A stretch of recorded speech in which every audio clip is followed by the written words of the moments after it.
دیکھیے یہ جو لفظ ہے ناسخ اور منسوخ، یہ غلط تاثر دیتا ہے۔ اصل بات کیا ہے وہ میں آپ کے سامنے واضح کر دیتا ہوں۔ میں نے ابھی آپ کو یہ بتایا کہ قرآن مجید ایسا نہیں ہے کہ کسی مصنف نے غار میں بیٹھ کے لکھ دیا ہے، وہ ایک زندہ کتاب کے طور پر سامنے آیا، اس میں ایک قوم کو مخاطب کیا گیا، اللہ کا پیغمبر زمین پر موجود تھا اور وہ خطاب کر رہا تھا، اس کے سامنے اس کے مخاطبین جن کو وہ ایڈریس کر رہا تھا موجود تھے، تو دونوں پہلو اس میں زیر بحث آ گئے ہیں۔ وہ چیزیں بھی اس میں بیان ہو گئی ہیں اور زیادہ وہی بیان ہوئی ہیں جو پوری انسانیت کی ہدایت کے لیے ہیں، اور وہ چیزیں بھی اس میں زیر بحث آ گئی ہیں جو اس وقت ان لوگوں سے متعلق زیر بحث تھی۔ میں اس کی ایک چھوٹی سی مثال دیتا ہوں، اس سے آپ اس مسئلے کو ہمیشہ کے لیے سمجھ لیں گے۔ رسالت مآب صلی اللہ علیہ وسلم مدینہ میں تشریف لے گئے۔ مدینہ میں پہلی مرتبہ یہ ہوا کہ آپ کے ماننے والوں میں ایک ایسا گروہ بھی آ گیا جو دل سے ایمان نہیں لایا تھا۔ آپ نے ایک لفظ سنا ہوگا منافقین، یعنی ایک گروہ بہت چھوٹا تھا لیکن بہرحال تھا، منافقین کا بھی رسول اللہ صلی اللہ علیہ وسلم پر ایمان لانے والوں میں شامل ہو گیا۔ ان لوگوں کا یہ طریقہ تھا کہ یہ آتے اور رسول اللہ صلی اللہ علیہ وسلم کی خدمت میں یہ عرض کرتے کہ آپ سے ذرا علیحدگی میں بات کرنی۔ تو ظاہر ہے کہ جتنا ہم رسالت مآب صلی اللہ علیہ وسلم کو قرآن کی روشنی میں، روایات کی روشنی میں جانتے ہیں، آپ انتہائی نرم خو اور بہت کریم النفس تھے، آخری درجے میں، یہاں تک کہ اللہ تعالیٰ کو بعض موقعوں کے اوپر توجہ دلانی پڑی کہ آپ کو اتنا کریم النفس نہیں ہونا چاہیے۔ تو آپ آخری درجے میں کریم النفس تھے، لہذا ہر آدمی کی بات سننے کے لیے آپ علیحدگی میں چلے جاتے کہ آپ کہیے جو کچھ کہنا ہے۔ اب چونکہ فتنہ پرداز لوگ تھے تو جب وہ بات کر کے باہر جاتے تو بات کا بتنگڑ بنا لیتے، یہ کہا تھا، یہ سنا تھا، اس سے بعض غلط فہمیاں پیدا ہونی شروع ہو گئیں۔ تو اللہ تعالیٰ نے اس خلوت کی ملاقات، تخلیے کی ملاقات، علیحدگی کی ملاقات کو ڈسکریج کرنے کے لیے، یہ بخیل بھی بہت تھے، یہ کہا کہ اب جو آدمی ان میں سے آئے اور آ کے کہے کہ میں علیحدگی میں ملنا چاہتا ہوں، وہ پہلے اللہ کی راہ میں کچھ خرچ کر کے آئے، کسی غریب کی مدد کر کے آئے۔ یہ قرآن مجید میں ہے، تو ظاہر ہے یہ حکم دے دیا۔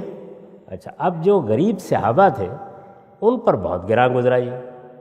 وہ بھی کبھی بات کرنا چاہتے تھے، وہ نیک نیتی سے ملنا چاہتے تھے، کوئی اپنا علیحدگی میں مسئلہ بیان کرنا چاہتے تھے، جب ان پر گراں گزرا تو اللہ کی شفقت بھی روبہ عمل ہو گئی۔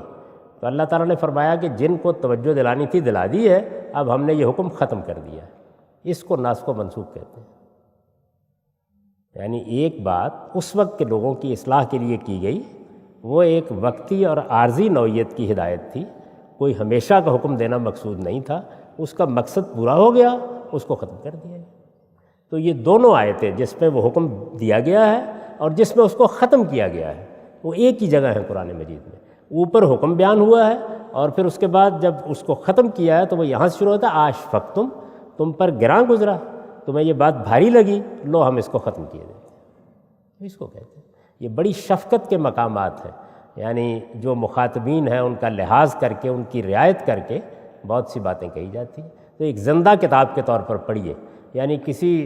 پہاڑ پر کھڑے ہوئے ساری انسانیت کو پیغمبر مخاطب نہیں کر رہے، وہ اپنے سامنے کے لوگوں سے بات کر رہے ہیں، مکالمہ کر رہے ہیں، ان کے سوالوں کا جواب دے رہے ہیں، وہاں پیش آنے والی صورتحال زیر بحث ہے، اسی میں ہمارے لیے ہمیشہ کی ہدایت بھی کہ اللہ تعالیٰ نے جب روزے کے احکام دیے، اور دیکھیے روزے کے احکام کی آیات سورہ بقرہ میں ہے، وہ شروع ہوتی ہیں کتب علیکم الصیام کما کتب علی الذین من قبلکم، یعنی یہ نہیں کہ آج پہلی مرتبہ لوگوں کو بتایا جا رہا ہے کہ روزہ کیا ہوتا ہے، وہ یہاں سے شروع ہوتی ہیں کہ جیسے اس سے پہلے کی امتوں پر اللہ کے پیغمبروں کے ذریعے سے روزہ فرض کیا گیا تھا، تم پر بھی ایسے ہی فرض ہے، یہاں سے شروع ہوتی ہیں۔ وہ قرآن تاریخ بتا رہا ہے کہ یہ نیا دین نہیں ہے، آج نہیں شروع ہو رہا، یہ وہی دین ہے جو سب پیغمبروں کو روزے کا حکم دیتا رہا ہے۔ تو جب روزے کا حکم دیا گیا تو رمضان کے 30 روزے، اس سے پہلے لوگ اس طرح نہیں رکھ رہے تھے، یعنی روزے رکھتے تھے لیکن کوئی 3 رکھ لیے، کوئی 10 رکھ لیے، کوئی 5 رکھ لیے اپنی مرضی سے۔ تو عربوں کے ہاں روزہ رمضان کے 30 روزوں کی صورت میں پہلی بار قرآن مجید نے لازم کیا۔ اس موقع پر یہ رعایت دی گئی کہ اگر کوئی شخص روزہ کسی تکلیف کی وجہ سے، مسافر ہونے کی وجہ سے نہیں رکھ پاتا تو وہ باقی دنوں میں اس کی تعداد پوری کر لے، یعنی رمضان کے مہینے میں کوئی مشقت پیش آ گئی، بیماری ہو گئی، کوئی تکلیف ہو گئی، آپ کو روزہ چھوڑنا پڑا، تو باقی دنوں میں پھر بعد میں آپ پورے کر لیں۔ اس میں اللہ تعالیٰ نے مزید یہ فرمایا کہ جس کے پاس ہمت ہو وہ روزہ رکھنے کی بجائے صدقہ بھی دے سکتا ہے، ایک مسکین کو کھانا کھلا دے، اور پھر اس کے بعد بات ختم یہاں کی، لیکن روزہ ہی رکھو تو بہتر ہے۔ یہ تھا اس میں جب لوگوں کو ذرا تیار ہو گئے وہ اور ان کی تربیت ہو گئی۔ آپ جانتے ہیں کہ رمضان میں روزہ رکھنا بہت آسان ہوتا ہے، رمضان کے بعد پورا کرنا اتنا آسان نہیں ہوتا۔ تو جب لوگوں کی ذرا تربیت ہو گئی اور اب اندازہ ہو گیا، تو اللہ تعالیٰ نے فرمایا کہ وہ جو ہم نے اوپر کہا تھا نا روزہ رکھنا ہی بہتر ہے، تو اب روزہ ہی رکھا کرو۔